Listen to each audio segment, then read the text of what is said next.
The co-CEO for Spotify came out and said that his best engineers have not written a line of code since December. So what does this actually mean when it comes to our careers, our business, our future? Let's talk about it. Welcome to the API for Everyone Daily Brief. On February 10th, Spotify held its Q4 2025 earnings call, and it appears that the company is firing on all cylinders. They announced that their revenue is up 13%, their stock price is up 15%, and they're experiencing record user growth. Now, I understand they have their problems, very debatable on how they pay and treat the artists that stream over there. There's a lot of AI music that's kind of taken over, and a lot of manipulation with how the payouts work and all of that. But there's no question by this call that right now, at least if you're a shareholder, you're a very happy person. But there's one sentence in this earning call that I want you to take away from this, because it truly is this window. I can't even say into the future because it's happening right now, but you're going to see this roll out in all industries, in many of the companies that you work for or that you manage or run.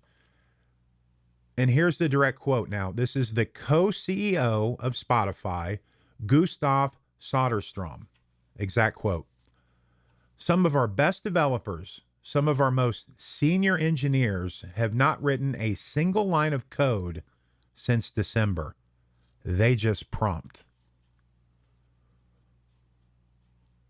And that pauses on purpose because I want that to sink in. He is stating the best engineers at his company that serves 751 million users are no longer writing code. They're telling AI what to build. But here's the thing. This isn't something that happened overnight. This is something they've been working on for the last 4 years. So Spotify, they have been quietly building this kind of internal AI development system. It is called Honk, Honk, and it's powered by Anthropic's Claude Code. The system lets engineers issue natural language commands through Slack, and in return, they receive working code. Yeah, that's completely mind-blowing. So let me go through this whole workflow with you because it's just fascinating what they're doing. So just picture this. An engineer is on their morning commute. They open Slack on their phone. They're speaking now. They just tell Claude to fix a bug, build a new feature for the iOS app. Claude writes the code, tests it, pushes a new version of it, of the app back to the engineer's phone. The engineer reviews it, approves it, and puts it into production. And this is all they're not even at the office yet. Well, let's talk about why this matters. Spotify didn't replace these engineers with chatbots. The engineers are still there. They're still employed. Okay, but their job changed, and it changed very quickly. They went from writing code to reviewing AI-generated code. They went from typing syntax to directing AI agents to become, look, we're all going to have to become orchestrators and managers of this as we move forward. They went from builder to architect, and even though their title might have stayed the same, their job is pretty much unrecognizable from what it was maybe just even a year ago. They spent 4 years building out this infrastructure that made all of this possible. Back in 2020, they were developing something called Backstage. This was an internal development portal.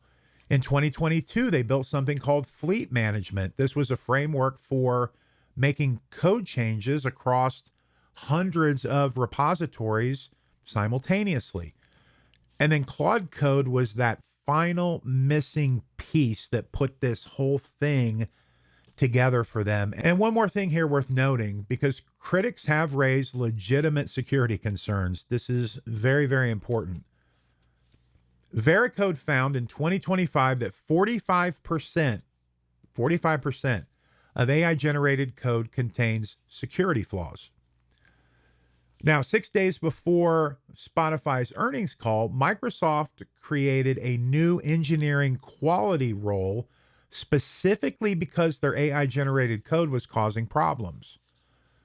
Microsoft needed a quality czar at 20 to 30% AI generated code. Spotify's best engineers right now are at 100%. Speed, without some kind of guardrail here, is not going to be a full advantage that maybe they think it is. So what I want to do here is break down just 3 quick lessons for leaders, 3 things we can take away from this.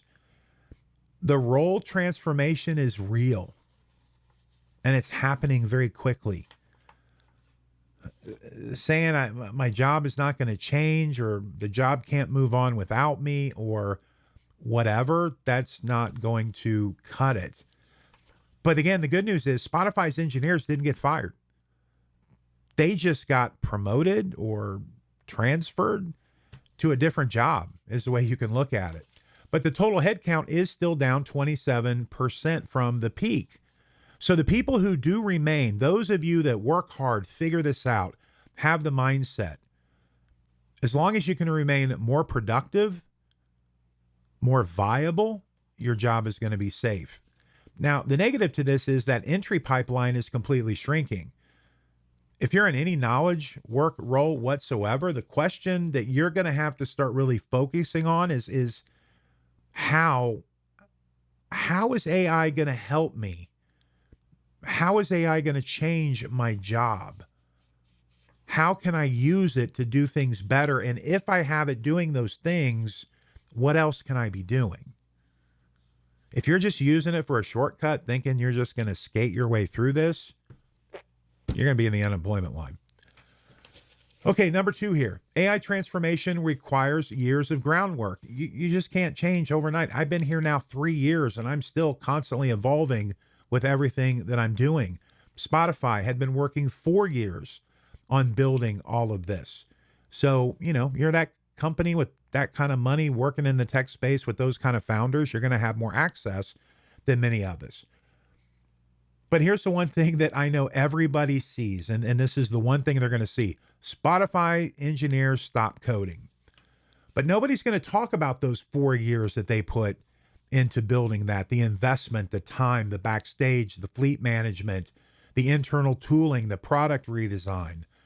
So if you're a business leader, again, that's just waiting for AI to be ready before you start, you've already lost a lot of time that you can't get back. So pay attention, start building that foundation, start training your team, and the time to start building those foundations is right now. And number 3, speed is an advantage, but speed without quality is a liability. So Spotify's numbers, very impressive, very cool, but 650 AI generated pull requests per month also means 650 opportunities for security flaws, logic errors, bugs, maybe even a bug that no human even understands fully. And that research, all of this stuff happening, it consistently shows that AI generated code has a much higher vulnerability rate than human generated code. And look, this is why we're in this thing, the race. We got to move fast. Everything's moving quickly. But we also need to test this. That's where the humans come in. Like it's moving so quickly. What do you want to do? Do you want to move super fast and risk it all? You're just going to go all in as a gambler. Do you want to ignore it and go all in and say, it's a fad, or I'm going to wait till it's ready? Or are you going to approach this with kind of a common sense approach where I know I need to move forward. I don't need to be the industry leader, but I also don't want to be the laggard either. I want to make sure that I'm positioned with AI in a way that benefits me, my business, my company, my employees. And it's going to be a challenge. It's going to be a balancing act. I wish I had a little bit better answer for you there, but it's moving so quickly that our brains can't even comprehend the amount of change that's happening right now. Oh, and one more thing. Come here. I just can't get the picture out of my mind of that Spotify engineer driving to work or on the bus, just sitting there with his phone in his hand, telling AI to modify something that 750 million plus people are going to use, and then just reviewing the result and pushing it out into production before he even grabs a cup of coffee. I mean, not that long ago, 2 years ago, last year, whatever, this was science fiction. But today, it's Monday. Now, Soderstrom also said something else that I want to really share with you because it kind of stuck with me. He said that Spotify's limiting factor is no longer engineering capacity. Their limiting factor is the amount of change that consumers are comfortable with. Yeah, let me repeat that. He said their limiting factor is the amount of change that consumers are comfortable with. Think about what that means. The bottleneck isn't building anymore. It's not making something. It's how fast humans can absorb and adapt to what's being built. The pace of what's technically possible has now outrun the pace of what people can handle here in 2026. So that should change how you think about your own AI strategy, because the technology isn't really the hard part anymore. I can code apps and websites and run agents that go out and do all this stuff for me. And I'm not the sharpest tool in the shed. I'm not the dullest tool, but I'm not the sharpest tool in the shed. If I can do it, anybody can do it. I truly believe that. So the technology is no longer the hard part. The hard part is you. It's me. It's the old saying of getting out of your own way. That's always the challenge. What is your willingness to adapt? Your willingness to rethink how work does get done? I thought that was such a weird statement, I don't know, 2 years ago, and I don't remember who to attribute it to, but he basically said we're going to have to redefine what work or production or whatever that means in the future. And maybe he meant something different than this, but at least on a small scale, we're going to need to rethink how work gets done. And how willing are you to be uncomfortable? You know, right now we live in a world where people really don't like to feel uncomfortable at all about anything. You know, we get offended easily. We've really got to walk on eggshells about what we say, how we say it. We get very comfortable in our own spaces, and work is a challenge in the way we treat people, and all these things is kind of a perfect storm. But those of you that can allow yourself to get a little bit uncomfortable, you're going to have a big edge over people, because this ain't a world where people like to be uncomfortable anymore. And those engineers at Spotify, well, I mean, they clearly figured this out, because the ones who stayed aren't clinging to the past. They're not clinging to the way it used to be back in the day. They're building on the way things are going to be. And we need to do the same. All right, so today's question is this. If AI could handle 80% of the routine work that you do in your role tomorrow, how would you spend the rest of that time? What would you do? Please leave me a comment in the comment section. Share what that is. Let's all learn from each other on this. I do read every response, and I try to respond to as many people as possible. All right, well, that's it for me today. This has been your AI for Everyone Daily Brief. And until next time, keep creating, keep innovating, and most importantly, keep up. God bless.